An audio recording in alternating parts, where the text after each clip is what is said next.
aquele que é eleito pelo povo para em nome deste exercer o mandato deve ter uma conduta ilibada, como de verdadeiro sacerdote, e tratando-se de prefeito, guardião do dinheiro público, pode até dilapidar o seu patrimônio particular, mas é obrigação sua defender com unhas e dentes o direito da sociedade.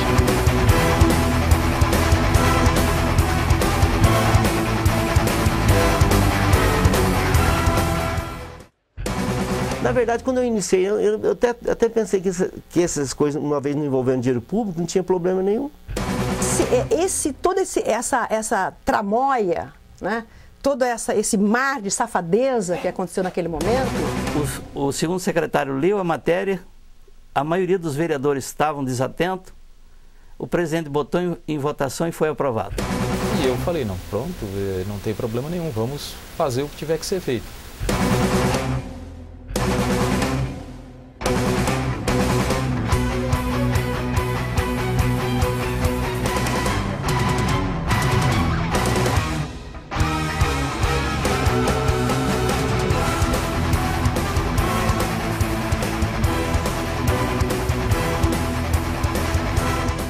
As denúncias de irregularidades na AMA surgiram em fevereiro, com a suspeita de superfaturamento nas planilhas de roçagem.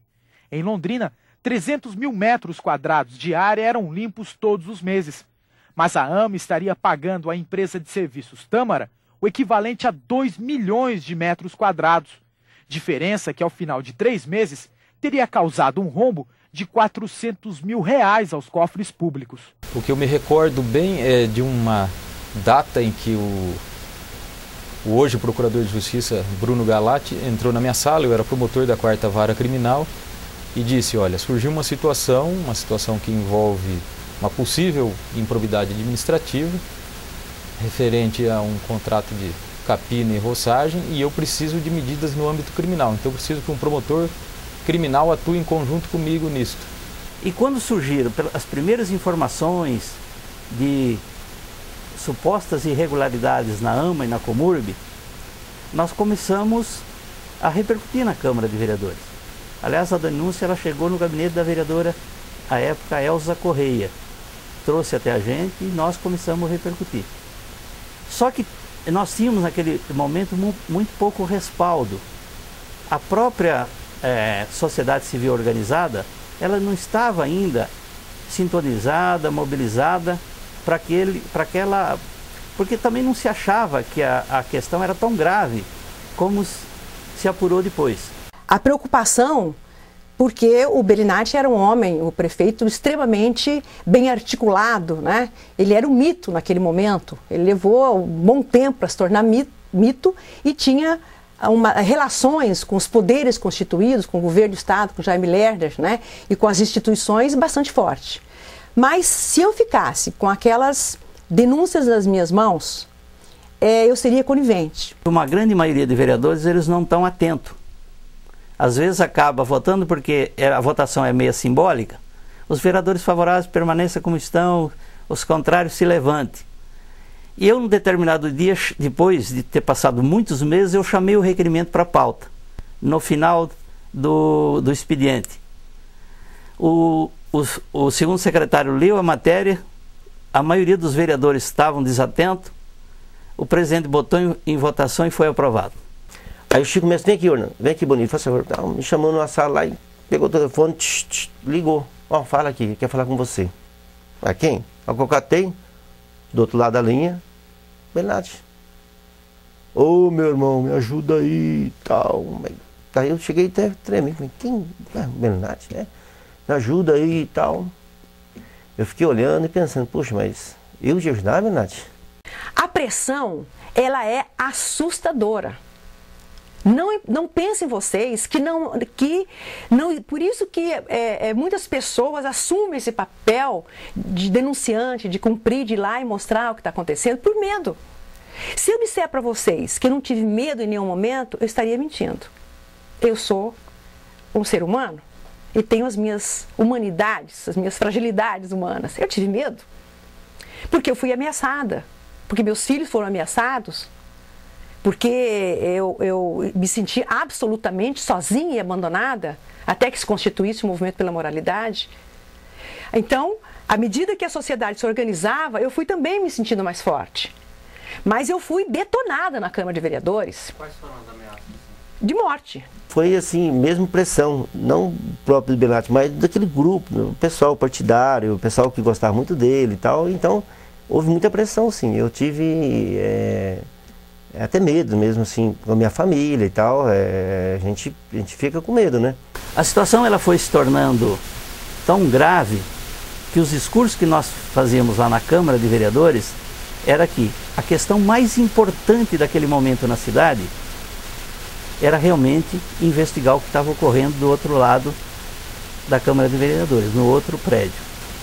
Porque o prefeito, à época, o Antônio Bellinati, ele conseguiu vender, e dali que vem grande parte do recurso para a corrupção, ele conseguiu vender 45% das ações da Sercontel, uma empresa pública.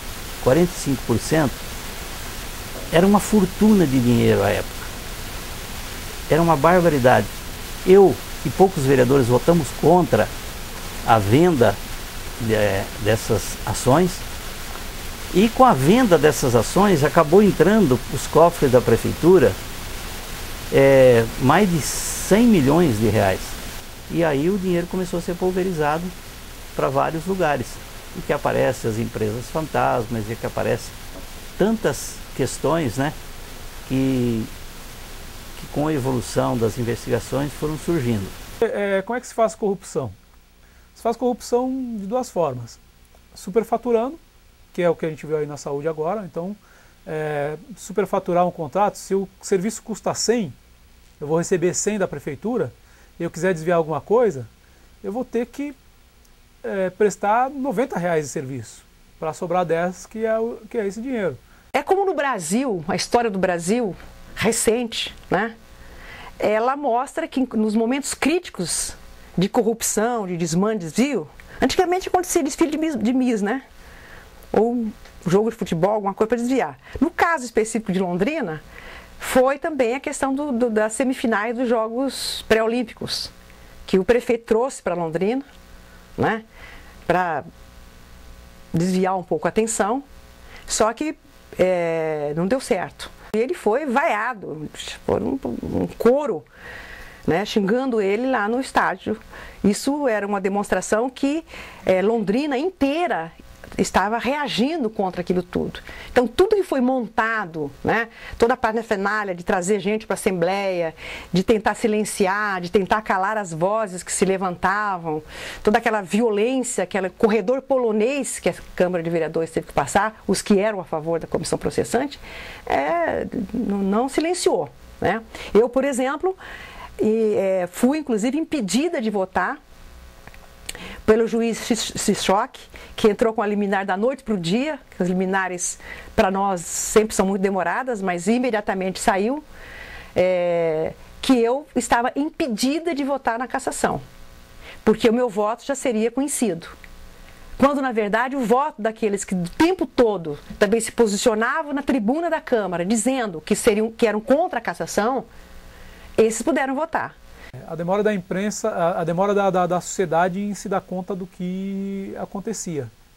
Acho que foi o principal prejuízo. Talvez se a imprensa tivesse se mexido antes, algumas coisas poderiam não ter acontecido. O Bellinati tinha uma aceitação em Londrina de 70% a 80% de aprovação do mandato dele. O Bonilha não votou imediatamente. O Bonilha saiu e voltou, né? Ele já da porta mesmo já foi gritando sim, sim, sim, sim, e não sei porquê, eu particularmente achava que o Bonilha ia votar contra a cassação, e surpreendentemente votou a favor da cassação. E então esse voto dele foi que definiu, no dia 22 de julho, uma manhã gelada, nós passamos a noite inteira no processo de discussão, que foi enfadonho, cansativo, mas a população não arredou pé, os contras e os a favores, né? E nós conseguimos, a Câmara de Vereadores cumpriu o seu papel, isso é histórico. Sim! Sim! Quando começou a votação, eu saí do plenário, fui no banheiro, e voltei para voltar. Porque havia um vereador que estava de olho em mim. Se eu tomasse uma posição e votasse de forma diferente, ou, né, ele chegasse a minha vez, por ordem alfabética, né? Então, se eu votasse diferente, ele poderia votar diferente também. E o meu voto ficaria só como mais um voto.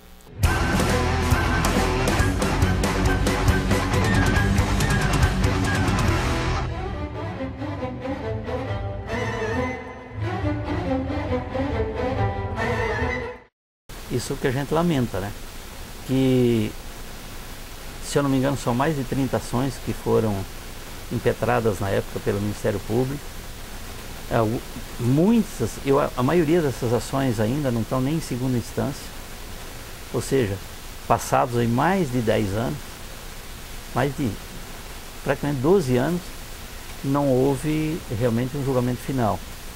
A gente espera que no futuro uma quantia significativa seja recuperada. A totalidade, diante do quadro, da maneira como houve o desvio, do fato de que as pessoas não colocaram dinheiro nos seus próprios nomes e que a identificação desses laranjas na totalidade não foi possível, então a totalidade da recuperação do dinheiro não é possível. Nós não imaginamos isso.